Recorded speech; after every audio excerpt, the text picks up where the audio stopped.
नमस्कार प्यारे साथियों, एक बार आप सबका फिर से स्वागत है आपके अपने चैनल एजुकेशन हिट्स बाय दीपक में।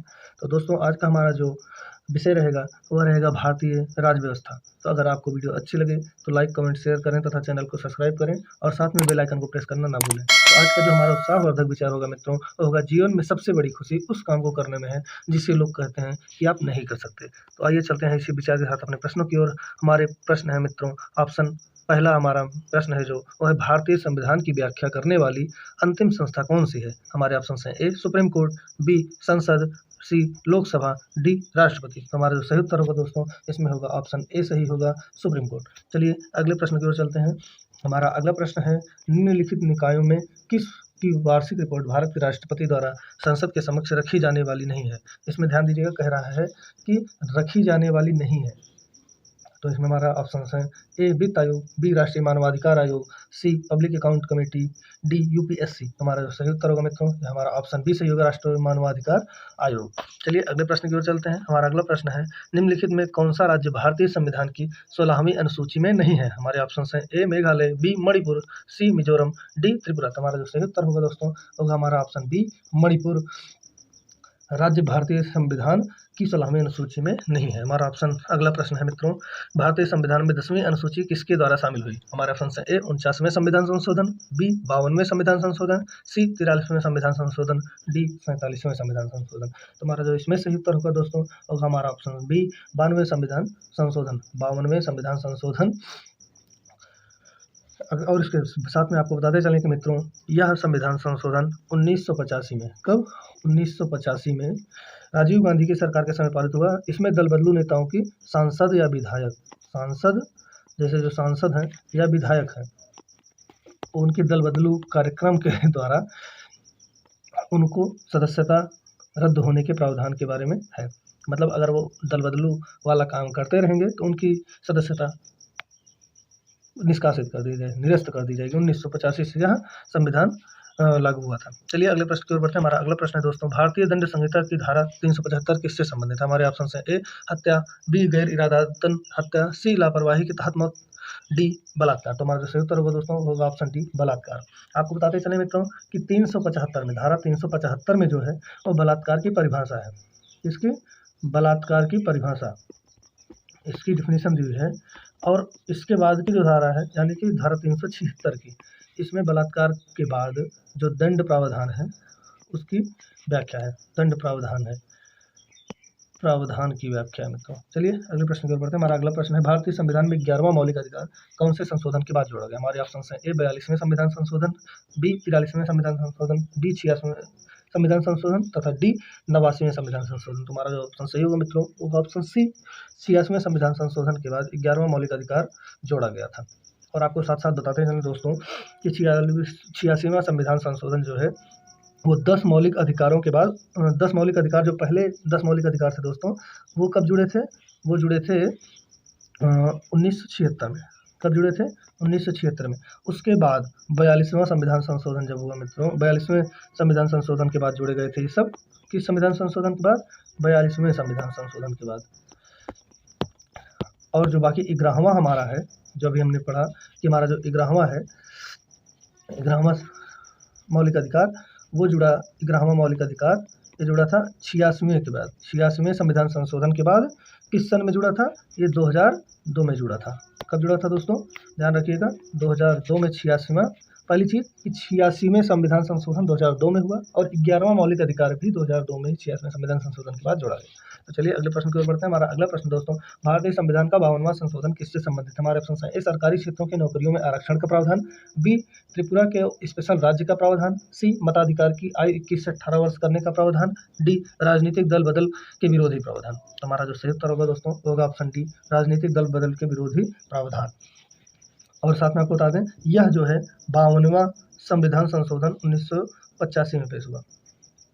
1985 में यह संविधान संशोधन हुआ था 52वां। उसी के बाद यह नियम लगाया गया। चलिए अगले प्रश्न की ओर बढ़ते हैं। हमारा अगला प्रश्न है, निम्नलिखित में कौन केंद्र सरकार के अध्यक्षत्व कर सकता है? हमारे ऑप्शन हैं ए प्रधानमंत्री, बी राष्ट्रपति, सी उपराष्ट्रपति, डी गृह मंत्री। तो हमारे जिसमें सही उत्तर होगा दोस्तों, वो होगा ऑप्शन ए प्रधानमंत्री केंद्र सरकार की अध्यक्षता कर सकता है। हमारे अगला प्रश्न है, राज्यसभा के सदस्यों का कार्यकाल कितना होता है? हमारे ऑप्शन है ए 6 वर्ष, बी 5 वर्ष, सी 10 वर्ष, डी 2 वर्ष। तुम्हारा इसमें सही उत्तर होगा दोस्तों ऑप्शन ए 6 वर्ष राज्यसभा के सदस्यों का कार्यकाल होता है। चलिए अगले प्रश्न की ओर चलते हैं। हमारा अगला प्रश्न है, भारतीय संचित निधि के अलावा ऋण से संबंधित लेन देन किसमें रखे जाते हैं? हमारा ऑप्शन है ए ऋण खाता, बी सार्वजनिक खाता, सी आकस्मिक निधि, डी ऋण निधि। तुम्हारा इसमें सही उत्तर होगा दोस्तों हमारा ऑप्शन डी सही होगा, ऋण निधि। कौन सा मित्रों? ऋण निधि। भारतीय संचित निधि के अलावा ऋण निधि से संबंधित लेन देन ऋण निधि में रखे जाते हैं। हमारा अगला प्रश्न है दोस्तों, मजबूत केंद्र के कारण होना चाहिए। हाँ, कारण भारत का संविधान किस देश के समान है? हमारे ऑप्शन है A United States, B Canada, C Japan, D Germany. तो हमारा जो सही उत्तर होगा दोस्तों होगा ऑप्शन बी कनाडा। मजबूत केंद्र के कारण भारत का संविधान कनाडा देश के समान है। चलिए अगले प्रश्न की ओर चलते हैं। हमारा अगला प्रश्न है, नगर पालिकाओं की जिम्मेदारियों से संबंधित अनुसूची कौन सी है? हमारे ऑप्शन है ए 9वीं, बी 10वीं, सी 11वीं, डी 12वीं। हमारा जो सही उत्तर है दोस्तों हमारा ऑप्शन डी सही है, 12वीं। नगर पालिकाओं की जिम्मेदारियों से संबंधित अनुसूची 12वीं अनुसूची है। तो हमारा अब साथ में आपको बताते चलें मित्रों, भारतीय संविधान में 12वीं अनुसूची 74वें संविधान संशोधन के बाद जोड़ी गई। 12वीं अनुसूची कब जोड़ी गई? 74वें संविधान संशोधन के बाद, संविधान संशोधन के बाद यह जोड़ी गई थी, जो नगर पालिकाओं के कार्यों से संबंधित है। चलिए मित्रों अगले प्रश्न की ओर बढ़ते हैं। हमारा जो अगला प्रश्न है वह है, भारतीय नागरिकता प्राप्त करने की शर्तें कौन सी हैं? हमारे ऑप्शन है ए निवास और वंश, बी निवास वंश और पंजीकरण, सी निवास वंश और पंजीकरण और संपत्ति रखना, डी इनमें से कोई नहीं। तो हमारा जो इसमें सही उत्तर होगा मित्रों होगा हमारा ऑप्शन बी निवास वंश और पंजीकरण भारतीय नागरिकता प्राप्त करने की शर्तों में शामिल है। और साथ साथ आपको बताते चले दोस्तों कि यह अनुसूची 10 और 11 में है। इसका वर्णन जो है अनुसूची संख्या 10 और 11 में है। ठीक है मित्रों, चलिए अगले प्रश्न की ओर बढ़ते हैं। हमारा अगला प्रश्न है, निम्नलिखित में कौन सी समिति ने सिफारिश की है कि चुनाव आयोग 3 सदस्य निकाय होना चाहिए? तो हमारे ऑप्शन है ए ताकुंदे समिति, बी अशोक मेहता समिति, सी जीवन रेड्डी समिति, डी जेपी समिति। हमारे इसमें सही उत्तर होगा मित्रों होगा ऑप्शन ए ताकुंदे समिति ने सिफारिश की है कि चुनाव आयोग के 3 सदस्य निकाय होना चाहिए। हमारे अगला प्रश्न है दोस्तों, PIO कार्ड किस वर्ष लॉन्च किए गए? ऑप्शन हमारे हैं ए 1995 यानी 1995, बी 1997, सी 1999, डी 2002। तो हमारा जो सही उत्तर होगा दोस्तों होगा ऑप्शन सी 1999। PIO कार्ड 1999 में लॉन्च किए गए। इसको हिंदी में बोलते हैं दोस्तों, PIO का जो होता है वो होता है भारतीय मूल के व्यक्ति, भारतीय मूल के व्यक्ति का कार्ड। चलिए मित्रों अगले प्रश्न की ओर बढ़ते हैं। हमारा अगला प्रश्न है, निम्नलिखित में से किसको अवशिष्ट विषयों पर कानून के अधिकार दिए गए हैं? महत्वपूर्ण प्रश्न है मित्रों, याद कर लीजिएगा अच्छे से, स्क्रीनशॉट लेकर रख लीजिएगा, नोट तो कर ही रहे होंगे आप। तो हमारा जो ऑप्शन ए है केंद्र सरकार, बी राज्य सरकार, सी केंद्र और राज्य दोनों, डी इनमें से कोई नहीं। तो हमारा जो सही उत्तर होगा दोस्तों इसमें होगा ऑप्शन ए सही होगा कि केंद्र सरकार को अवशिष्ट विषयों पर कानून के अधिकार दिए गए हैं। और अब बात करें अवशिष्ट विषयों की मित्रों, तो अवशिष्ट विषय वह हैं जिन जो विषय केंद्र सूची तथा राज्य सूची वह समवर्ती सूची में नहीं होते या नहीं है, उन्हें ही अवशिष्ट विषय कहा जाता है तथा अवशिष्ट विषयों पर कानून का अधिकार केवल केंद्र सरकार को है।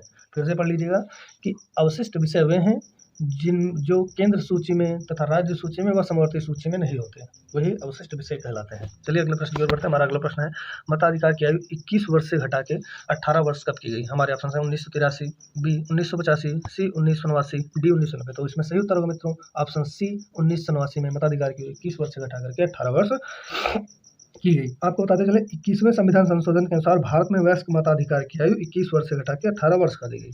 मतलब कि 61वें संविधान संशोधन के तहत यह निर्धारित किया गया कि मताधिकार की आयु 1989 में 21 वर्ष से घटा के 18 वर्ष कर दी गई। चलिए मित्रों, अगले प्रश्न की बात है। हमारा अगला प्रश्न है, घरेलू हिंसा से महिला संरक्षण अधिनियम कब लागू? हमारा ऑप्शन है ए 2004, बी 2006, सी 2005, डी 2007। तो हमारा जो इसमें सही उत्तर होगा दोस्तों, होगा ऑप्शन हमारा बी 6, 2006। कब से मित्रों?